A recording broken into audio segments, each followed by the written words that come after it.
So are you drinking a cup of tea for today's video, Karl? Of course I am, Nisha. Cheers.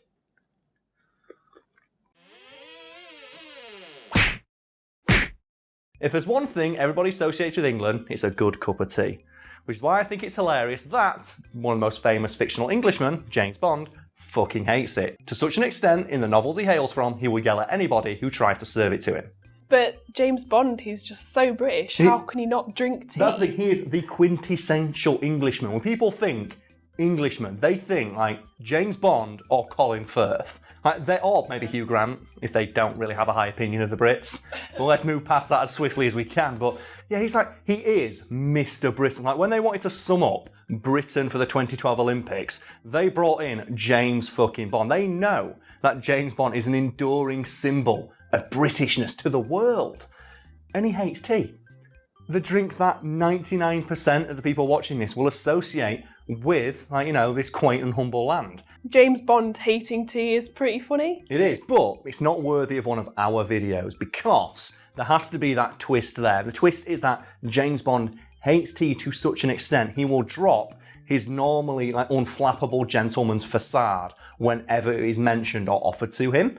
So bear in mind, James Bond is a guy who is so cool that he adjusts his tie underwater while piloting a powerboat at 1,000 miles an hour, through the centre of London.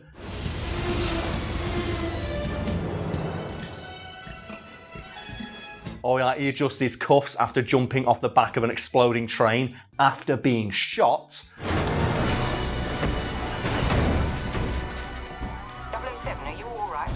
Just changing carriages.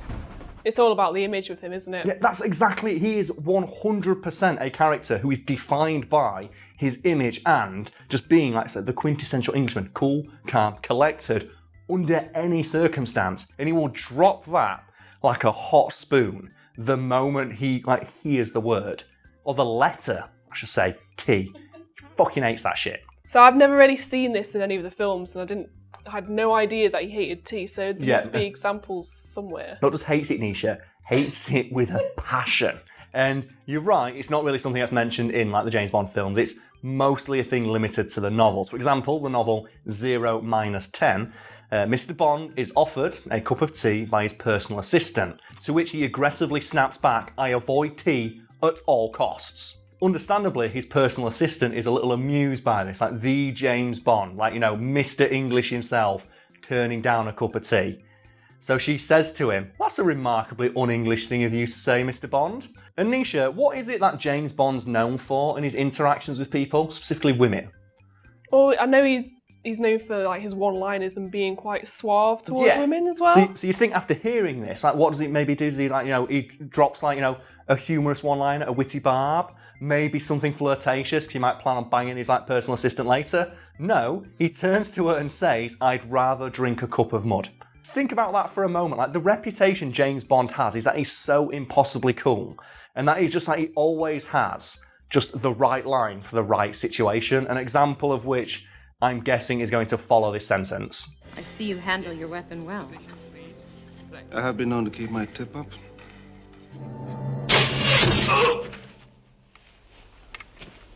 I think you got the point. You have a nasty habit of surviving. Well, you know what they say about the fittest?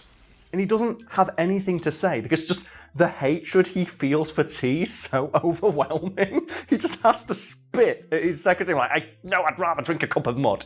It's just such an un-James Bond thing to say. And it's over tea. And before we move on to other examples of James Bond being an arsehole to people offering him a cup of tea, let's just go back to that idea of him being so good with the ladies, so smooth.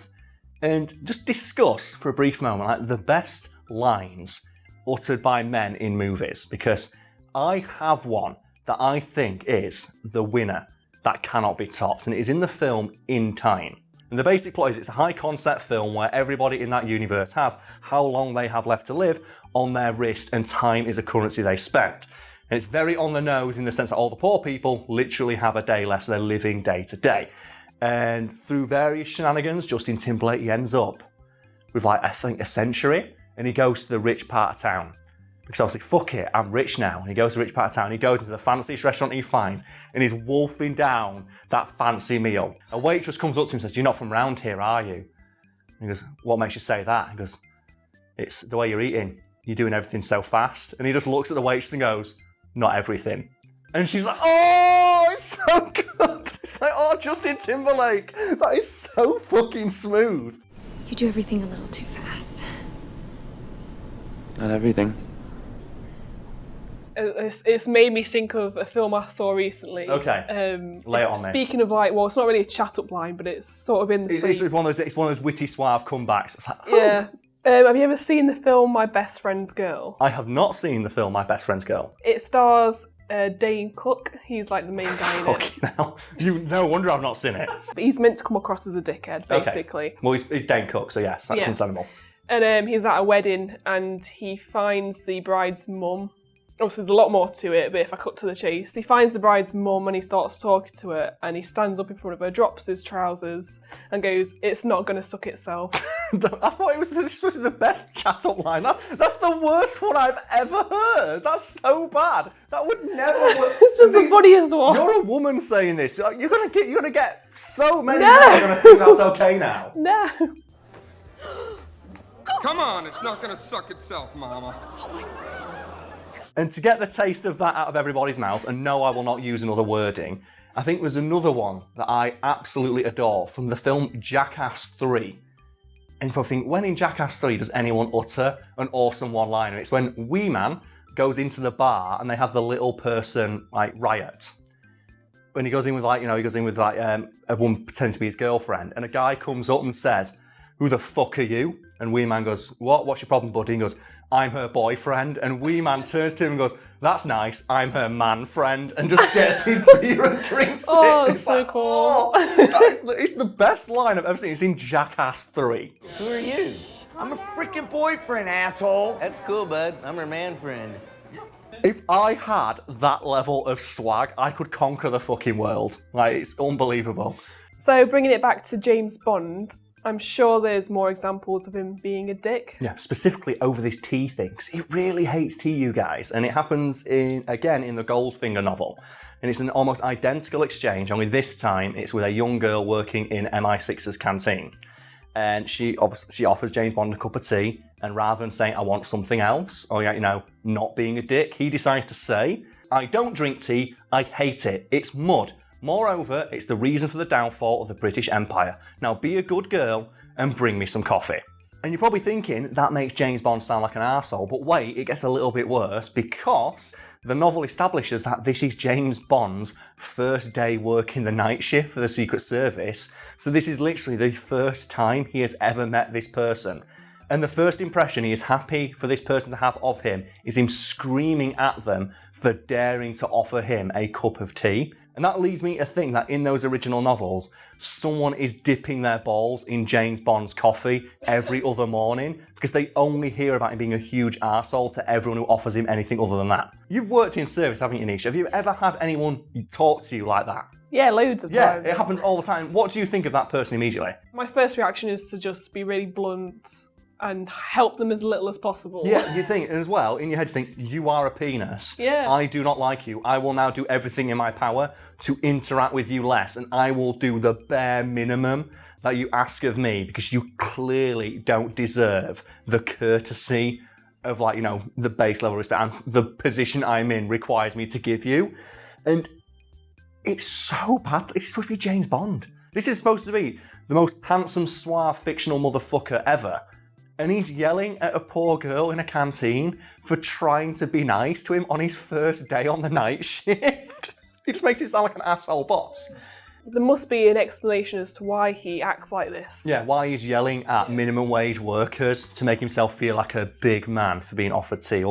And the author of the novels, Ian Fleming, has explained why Bond hates tea so much. And he says the reason that Bond doesn't drink tea and is so vocal about not drinking it and preferring coffee instead is to establish him as a man of refined tastes. Because apparently in Fleming's eyes, there is nothing more refined than a man with untold wealth, connections and power using that to scream at a person working in the service industry for trying to be nice to him. we were originally just going to talk about how we like our tea, but there's not really much to say there. I just have it wet and warm, bit of milk, and you have it, is it milk, 2 sugars? Yeah, milk, 2 sugars. There we go. So instead, let's talk about, inspired by James Bond being an asshole, so as someone working in a canteen, worst customer service story that you've got. Or just one of them. Obviously, you don't need to name any names or, get too angry thinking about it. I don't know names. Well, I've got one where you think about, oddly enough, serving someone coffee. Because I used to work in a fairly high-class establishment, and we did used to get, a lot of, important people in, or people who thought they were important, at least. And there was one evening where we were like, it's a big dinner service, end of the service, give everyone a cup of coffee. And while we were going round, this guy, I remember it like it was fucking yesterday, because I'm pouring his coffee, and he grabs my fucking arm, roughly, and pulls it towards him while I'm holding boiling hot coffee in the other arm. Obviously, the first thing you do, serve, you put it behind your back. Mm-hmm. That's why people might notice I stand like that a lot, and that's because they take, don't do anything behind, put it behind your back. Yeah. And I'm stood there with this boiling hot thing right pressed into the small of my back, while this guy goes, "What's wrong with this?" "What do you mean, sir?" "What's wrong with this right here?" And I'm looking, it's a perfect place setting. It was a bit messy because I was eating his lunch, but I'm not sure what you're asking me, sir. He goes, "What's wrong with this?" And he grabs my hand and he presses it on his coffee mug. It's like pressing it down. It's like, what's wrong? He goes, "The cup is not warm. You're supposed to serve hot coffee into a warm cup. Do you know what happens, young man, if you put coffee that's hot into a cup that's cold?" I went, "Well, it cools down." I went, "Yes, it does. And I don't want warm, cold coffee. I want hot coffee. Would you like me to go warm up your coffee cup?" "So no, I'd like to warm up everybody's coffee cup. You're ruining our evening." And I'm just looking around, and everyone's really nervously shifting in their seat, and then his wife just doing this. I'm like, if anyone's ruining everyone's evening, it's fucking you. I collected everyone's coffee cup, and I took him over to the espresso machine to leave him on top. And I took his cup, and I took it to the fucking kitchen, and I put it in the oven for a good 5 minutes. And I came out with my waiter's gloves on, and I put that shit down right in front of him. Mm. And I poured it, and I got the hottest, I was scalding hot water that we used to scrub the fucking floors, right in that coffee flask, and served it to him. I went, "There you go, sir. Enjoy your coffee." And I just remember, as I walked out looking over my shoulder, you did that thing they always do, that really smug look of I sure told him. Went out to reach his coffee cup, put his fingers around, I was like, "You fucking prick. Get it." Oh, that's amazing. Well, that guy's the one for me, because he was an arsehole all night. He made 3 people cry. Really? People refused to serve his table, because every time they tried to pour wine, he told them off for pouring wine. So "You're not pouring the wine properly." It's like, "Well, we've been trained by, a professional sommelier, however you pronounce that word, how to do this. And I'm silver service trained, so I know how to pour a fucking glass of wine. So when he was telling me I'm not doing stuff right, I know I'm doing it right. And I know you asked for us to have a warm coffee cup, but it was sat there on the table. You can't warm up 300 fucking coffee cups beforehand. I used to work in retail. Yes. Yeah, this woman, she wanted to return some trousers. Okay. Always a good sign. Yeah. So she had the receipt and everything. And it turns out it had expired. She bought these trousers a year ago, even though the returns is 30 days. Yeah. So I explained that to her, and I says, "I can't return these because it's expired." And she was getting all miserable and huffy and stuff. So I asked the manager, and she said, "Oh, we'll just do it as a nice gesture, but you have to put it through without a receipt." Mm-hmm. She wanted to swap it for another pair of trousers, which a year later. A year later. So the ones she brought back came back at £15, and the ones she wanted were £25. So she'd have to pay the difference, and she didn't want to do that. So she was saying how we were incapable and wasting her time. We're literally going out of our way to help you because you're wasting my valuable time. She's so valuable and so in demand. It takes me a year to return a pair of trousers. So she ended up just taking the ones she came in with. She didn't want to pay £10 extra. The best shutdown I've ever seen of one of them is where I was out with a friend of mine, and they were just we were in a shop, and he just went up, just going to the till as you do. So he walked to the till, and just this old man behind him, tapped on the shoulder, and just went, "Can we go in front?" He went, "No, I'm buying one thing. I'm buying a Mars bar or some shit." He's like, "It's fine." He goes, and this old man just got so mad. He was so angry. How dare this young man turn his back on me, and started giving it the big I am to his wife. Back in my day, lads like him, they get the shit kicked out of him. He comes in my pub, and my mate just turned around and went, "Shut up, you'll be dead soon." And then turned back around, paid for his thing, and walked out. And I'm oh my God. I couldn't believe it. It's just because you could hear this old man just yelling at him, and he under his breath, because he knows that he's not. He's not going to turn around and pick a fight with an old man, and this old man knew that. He knew that he can call him every name on the sun, make every threat imaginable. And so he's like, shut up, you'll be dead soon. And just walks out of shot like an absolute fucking boss. Oh, perfect.